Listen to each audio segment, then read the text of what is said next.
हज़ारां inch नहीं लखां inch 22 litre 25 litre 30 litre के हिक गा हिक पिंजरे च। बिस्मिल्लाहिर्रहमानिर्रहीम। अस्सलाम वालेकुम दोस्तों आज मैं एक ऊँ फार्म ते पहुँच गया। माशाअल्लाह बहु अच्छे ते बहु महंगे जानवर है। ਤਾਂ ਕਾਸ਼ਫ ਦਿਖਾਓ ਮਾਸ਼ਾਅੱਲਾ ਜਾਨਵਰ ਇਹ ਗਏ। ਇਹਨਾਂ ਦੇ ਖੀਰ ਦੀ ਐਵਰੇਜ ਕਿਆ ਹੈ और ਇਹਨਾਂ ਦਾ ਸੈਲੈਂਜ ਘਟੇਨਨ ਜਾਂ ਟੋਕਾ ਪੈਨਨ ਜਾਂ ਤੂੜੀ ਕਿਤਨੀ ਪੈਨਨ ਇਹ ਤੁਹਾਨੂੰ ਦੱਸਾਂ ਵਾਲਾ। ਇੱਕ ਮੇਰੇ ਦੋਸਤ ਹੈ ਮਾਸ਼ਾਅੱਲਾ ਉਹਦਾ ਫਾਰਮ ਹੈ ਪਿਆ ਤਾਂ ਗਏ ਕਿਹੜੀ ਤਰਤੀਬ ਨਾਲ ਬਾਨੀਆਂ ਉਹ ਵੀ ਤੁਹਾਨੂੰ ਦਿਖਾਉਣਾ। ਗਏ ਦੇ ਕਾਸ਼ਫ ਸਪੈਸ਼ਲ ਸ਼ਿਕੰਜੇ ਲੱਗੇ ਹੋਏ ਜੀ ਸਪੈਸ਼ਲੀ ਠੀਕ ਗਾਂ ठीक शिकंजे ਦੇ ਵਿੱਚ ਬਾਂਧੀ ਐਵੇਂ ਦੀ ਉਹਦੀ ਚਾਹ ਬਣੀ ਹੋਈ ਹੈ। ਕੋਈ ਉਹਨਾਂ ਕੋ ਖਤਰਾ ਕਹੇ ਨਹੀਂ ਫਾਰਮ ਦਾ। ਜੋ ਅਗਰ ਗਰਮੀ ਥੀ ਵੇ ਤਾਂ ਗਰਮੀ ਵਾਸਤੇ ਵੀ ਇਹਨਾਂ ਦਾ ਸਪੈਸ਼ਲ ਨਿਜ਼ਾਮ ਹੈ ਕਿ ਫੁਹਾਰੇ ਲੱਗੇ ਹੋਣ ਡੀ ਰਾਤ ਪੰਖੇ ਲੱਗੇ ਹੋਏ ਹਨ ਪੱਖੇ ਚੱਲਦੇ ਨੇ ਪਾਣੀ ਦਾ ਫੁਹਾਰੇ ਦਾ ਨਿਜ਼ਾਮ ਹੈ। ਇਹ ਜਿਹੜੇ ਜਾਨਵਰ ਹਨ ਇਹ ਬਹੁਤ ਨਾਜ਼ੁਕ ਵੀ ਹੁੰਦੇ ਨੇ ਤੇ ਬਹੁਤ ਕੀਮਤੀ ਵੀ ਹੁੰਦੇ ਨੇ। ਅੱਲਾਹ ਪਾਕ ਕਾਮਯਾਬੀ ਦੇਵੇ ਸਾਡੇ ਭਾਈ ਦੇ ਫਾਰਮ ਕੋ ਔਰ ਤਰੱਕੀ ਦੇਵੇ ਮਾਸ਼ਾਅੱਲਾ। ਇਹ ਜਾਨਵਰ ਤੁਹਾਨੂੰ ਜਿਹੜੇ ਦਿਖਾਉਂਦਾ ਪਿਆ ਨਾ ਇਹ ਹਜ਼ਾਰਾਂ ਇੰਚ ਨਹੀਂ ਲੱਖਾਂ ਇੰਚ ਹਨ ਤਾਂ ਮਾਸ਼ਾਅੱਲਾ। ਇਹ ਜਿਹੜੇ ਛੋਟੇ ਫਲ ਹਨ ਤਾਂ ਉਹਨਾਂ ਦਾ ਕੀ ਸਿਸਟਮ ਹੈ। ਸਪੈਸ਼ਲੀ ਪਿੰਜਰਾ ਬਣਾਓ ਸਪੈਸ਼ਲੀ ਪਿੰਜਰਾ ਬਣਾ ਹੋਏ ਮਾਸ਼ਾਅੱਲਾ। ਇਹ ਜਾਨਵਰ ਦੇ ਪਾਏ ਸੋ ਇਹ ਵੰਡਾ ਖਾਂਦੇ ਗਣੇ ਛੋਟੇ ਫਲ। ਇਹਨਾਂ ਕੋ ਖੀਰ ਇਵੇਂ ਕਹਿ ਨਹੀਂ ਪੀ ਲੈਂਦੇ। ਇਹਨਾਂ ਕੋ ਖੀਰ ਲੀਟਰਾਂ ਦੇ ਹਿਸਾਬ ਵਿੱਚ ਪੀ ਲੈਂਦੇ ਨੇ ਭਈ ਕਿਤਨਾ ਖੀਰ ਇਹ ਬੱਚੇ ਕੋ ਦੇਵਣੇ। ਤੇ ਜਿਹੜੇ ਸਾਡੀਆਂ ਆਮ ਵਿਲੇਜ ਦੇ ਵਿੱਚ ਗਏ ਹਨ ਤਾਂ ਉਹ ਖੀਰ ਦਿੰਦੇ ਨੇ ਯਾਨੀ ਕਿ ਫਲ ਛੋੜ ਦਿੰਦੇ ਨੇ। ਇਹ ਇਹਨਾਂ ਦਾ ਇਹ ਸਿਸਟਮ ਕੋਈ ਨਹੀਂ ਮਾਸ਼ਾਅੱਲਾ। ਅੱਛਾ ਸੈਟਅਪ ਹੈ। ਤੁਹਾਨੂੰ ਬਾਹਰ ਦੀ ਲੋਕੇਸ਼ਨ ਦਿਖੇ ਨਾ ਜਿਵੇਂ ਚੌਂਧਨ ਗਾਵਾਂ ਮਸ਼ੀਨ ਨਾਲ ਚੁਹਾਈ ਥੀਂਦੀ ਹੈ ਤਾਂ ਉਹ ਵੀ ਦਿਖੇ ਨਾ। आओ पहली दोस्तों समय दे पाए फार्म दे अंदर तब उठो दा माहौल लिखे ने माशाल्लाह इतने सोने ते इतने खूबसूरत हक मैं बैक कैमरे करके गया ना सब तू वड्डी गां सब तू फार्म दा मतलब ब्रांड जी ते मतलब सोना तो मैं लिखे ना बैक कैमरे में ये चीज़ आ तकरीबन 90 लीटर खीर दे दियो सी माशाअल्लाह 22 लीटर 25 लीटर 30 लीटर तक दिमार विच 3 टाइम चुहाई थींदी है।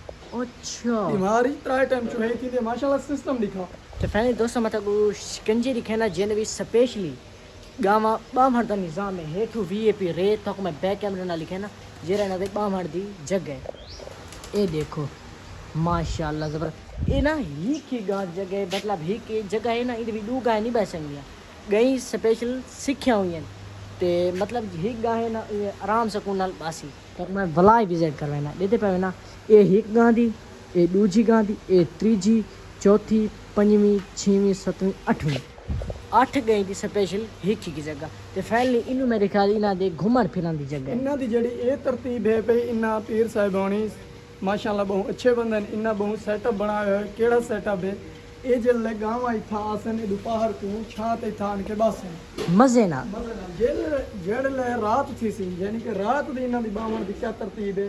रात को यहाँ आवे सन ई जगह ते खुले माहौल खुली हवा इथा ये सारी सफाई थी पी है। रात ना इथा मिट्टी स्टेज वैसी माशाअल्लाह सारा सिस्टम लाइटिंग लगी हुई है। पानी दा बेहतरीन निजाम है सारा निजाम कीता है। जड़ी तूड़ी ये देते पाओ सो तूड़ी सिर्फ ये ना पावण जोगी पैनन थोड़ी छे मतलब अच्छी ज्यादा चारा केड़ा इस्तेमाल थींदे सैलेंज थींदे और रोड क्रॉस बाजरी थींदे बिया बूटे वाली बाजरी ही के ता उंदा मेरे को ना नहीं आंदा पे तो मैं तो वो भी ना पूछ के दसेसा ओ यानी कि घतेंदन ता इंदे विच पूरी तरतीब होंदी है टाइम होंदा है तो थोड़ा को जेड़ा तरतीब है टाइम है तो उनका 8 बजे पावणे 11 बजे पावणे पूरी तरतीब नाल पैने तो जेड़ा पानी दा इन्ना दा साफ सुथरा माहौल है और जरूर के थोड़ा को दिखे माशाल्लाह स्पेशली ना विच प्लेट लगी हुई है पानी शफाफ VIP मतलब जिवें नेस्ले वाला पानी होंदा है ये देख लो।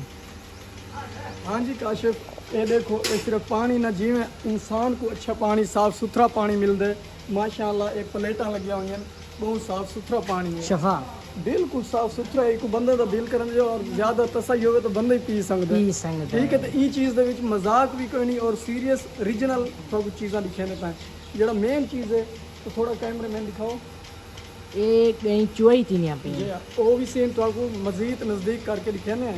बाकी इन्हों के खावन पीवन का सिस्टम ये है ई तरतीबी जानवर खरीदन पहले दोस्तों मैं आपको दसा ही ना कि हिक गा हिक पिंजरे च खड़सी ओ थक मैं उन्नू करके दिखाया ना हिक डूब गई बढ़िया खड़े अपनी जगह के उत्ते ये देखो माशाल्लाह देखते पे दोस्तों इनते देखो माशाल्लाह इन्हां दी पूरी तरतीब बनी हुई है ये नहीं होता कि ही गां डू पिंजरा वेड़ी ना ये स्पेशली सीखिया हुई होनी ते माशाल्लाह अल्लाह ताला ये फार्म को तरक्की देवे सारी दुआ है ते मजीद इन्हां को तरक्की देवे ये फार्म तू सब तू वड्डी गा केरिए माशाल्लाह माशाल्लाह माशाल्लाह अल्लाह ताला इन्हां को नसीब करे।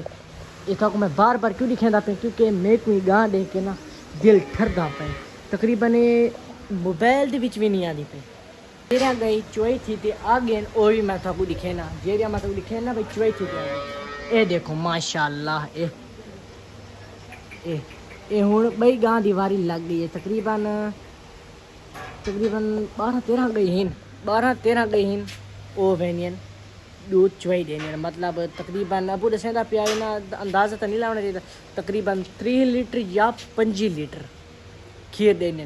तो दोस्तों अगर सारा व्लॉग तो अच्छा लगे तो सारे व्लॉग को शेयर कर दे सब्सक्राइब करके सो तो बेल आइकन को ज़रूर प्रेस करे सो ठीक रहना व्लॉग द एंड। अल्लाह हाफिज़।